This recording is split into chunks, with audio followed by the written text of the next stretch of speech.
बिस्मिल्लाहिर्रहमानिर्रहीम। अस्सलाम वालेकुम। वेलकम है आपको हमारे channel fun and facts hub में।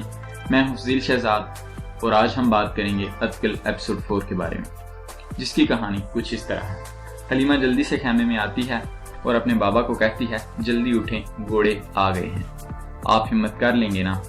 हलीमा के बाबा कहते हैं, हिम्मत ना भी हो, करनी तो फिर भी है। दूसरी तरफ अतकल और उसके साथी रात के अंधेरे में आग झुलस कर आराम कर रहे होते हैं। कारतवेगर तीतुश से कहता है कि उसने अपने आदमी अतकल के पीछे भेज दिए हैं, वो सुबह से पहले उन्हें यहाँ ले आएंगे। कुर्दोगलू अपने साथ कारतवेगर के कुछ आदमी लेकर कबीले आता है और उनको हलीमा के खेमे की तरफ भेज देता है और खुद दमीर का ध्यान रखता है। वो लोग हलीमा, उसके बाप और भाई को ले जाने लगते ही हैं कि एक खेमे के पीछे से आदमी आता है जो अपना नाम आरफीन बताता है और साथ दमीर भी आ जाता है। दोनों हलीमा, उसके बाप और भाई को बचा लेते हैं। दूसरी तरफ अतकल पे जो लोग हमला करते हैं, अतकल उन सब को मार देता है। नूरगुल को तीर लगता है और वो जख्मी हो जाता है। वहां से उनको एक निशान मिलता है जिससे पता चलता है कि हमला करने वाले कारतवेगर के आदमी थे। कारतवेगर को इत्तला मिलती है कि उसके सारे आदमियों को मार दिया गया है।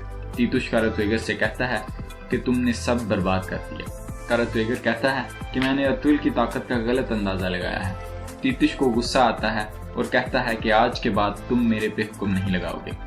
तुम्हारी हिमाकत की वजह से अतुल हमारे हाथ से निकल गया है। जो करूंगा अब मैं खुद करूंगा। कारतवेगर कहता है, तुम मेरी सरजमीन पर किसी का सर कलम नहीं कर सकते। तीतुश वहां से चला जाता है। दूसरी तरफ अतुल और उसके साथी रास्ते में नहर के किनारे रुकते हैं और नूरगुल का तीर निकालने लगते हैं।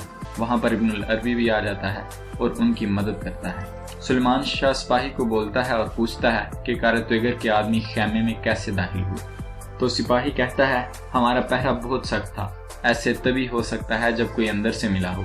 सिपाही कुर्दोगलू की तरफ इशारा करता है। सुलेमान शाह कहता है, सब सिपाहियों को इकट्ठा करो और कहो कि अपनी सजा का इंतजार करें। सुलेमान शाह कुर्दोगलू से कहता है, कारतवेगर इतना दिलेर हो गया है कि वो हमारे घर में घुसकर मेहमानों को अगवा करे। वो अब इस नाकामी पे खामोश नहीं बैठेगा। कुर्दोगलू कहता है, मेरे आका, अगर आप हुक्म दें तो क्या मैं उसकी जुबान में उससे बात करूं। सुलेमान शाह कहता है, उनकी लाशों को घोड़ों पे ला दो और रवाना कर दो। आज के बाद उनसे इसी जुबान में बात होगी। कारतवेगर अभी इतना मजबूत नहीं हुआ कि वो हम पर हमला आवर हो सके, नहीं तो वो कब का सुल्तान से किया हुआ मुआहदा तोड़ चुका होता। वो जानता है कि हम उसके चंद 100 सिपाहियों को मामूली सी जंग के बाद शिकस्त दे सकते हैं। चाहे कुछ भी हो जाए, मैं कबायली रवायात का खून नहीं होने दूंगा। आरफीन हलीमा के बाप से मिलने उसके खेमे में आता है और एक चेन उतार कर हलीमा के भाई को देता है और बताता है, शहजादे, ये चेन आपके चचा की है, यानी हलीमा के बाप के छोटे भाई की, और खुद को उसका जानिसार बताता है और कहता है, मैं कारतवेगर से निजात दिलाने में आपकी मदद करूंगा। गुलदारो कुर्दोगलू से पूछता है कि रात जो हमला हुआ है उसके बारे में तुम पहले से जानते थे ना। कुर्दोगलू कहता है, तुम अपने चचा पर गद्दारी का इल्जाम लगा रहे हो।